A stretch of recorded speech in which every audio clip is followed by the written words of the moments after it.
Pada tahun 2004, selaku Presiden Republik Indonesia, saya menyelenggarakan pemilu secara langsung yang pertama. Dalam pemilu itu rakyat sungguh berdaulat. Lalu, mengapa kedaulatan rakyat itu kini dimanipulasi hanya karena kekuasaan? Saya sangat khawatir bahwa hal ini akan terus berjalan di kemudian hari.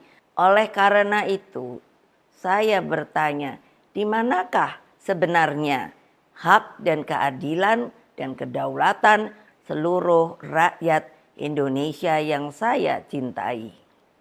Saudara-saudara sekalian, demokrasi kini terancam mati akibat kekuatan yang menghalalkan segala cara.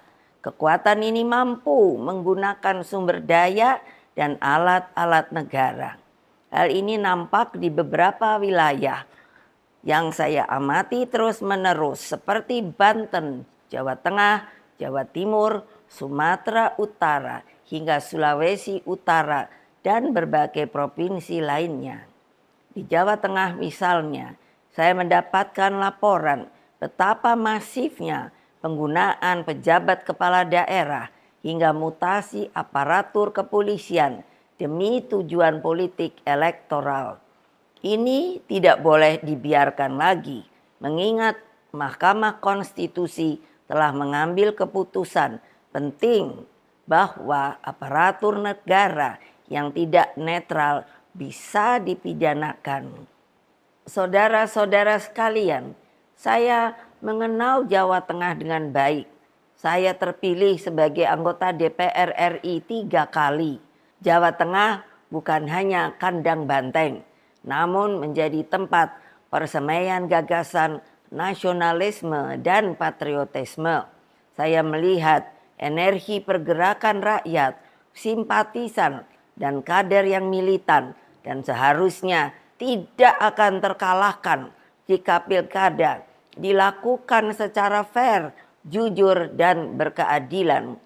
Namun, dalam situasi ketika segala sesuatu bisa dimobilisasi oleh kekuasaan, maka yang terjadi adalah pembungkaman. Apa yang terjadi saat ini sudah di luar batas-batas kepatutan etika, moral, dan hati nurani. Karena itulah kepada seluruh simpatisan, anggota, dan kader Partai Demokrasi Indonesia Perjuangan serta seluruh rakyat Indonesia, saya serukan terus-menerus, jangan pernah takut untuk menyuarakan kebenaran.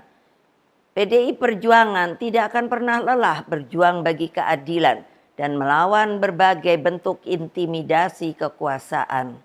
Ingat bahwa pilkada seharusnya mencerminkan peningkatan peradaban.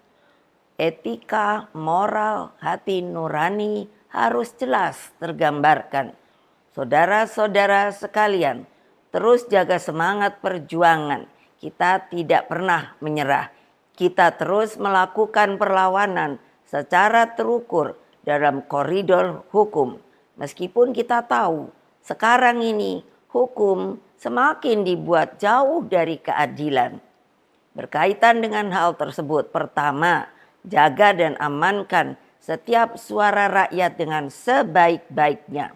Kedua, kumpulkan setiap bukti intimidasi aparatur negara, terutama juga money politics, ketidaknetralan pejabat kepala daerah, dan juga tekanan yang diberikan kepada kepala desa. Ketiga, kumpulkan berbagai bukti yang menunjukkan mobilisasi bansos yang dilakukan secara masif dan praktik-praktik sekali lagi money politics yang terjadi. Keempat, kumpulkan berbagai fakta penghadangan seperti yang terjadi di daerah Banten yang menyebabkan ketidakadilan. Kelima, terus galang kekuatan rakyat agar berani menyuarakan kebenaran. Wassalamualaikum warahmatullahi wabarakatuh. Download Tribun X sekarang. Menghadirkan lokal menjadi Indonesia.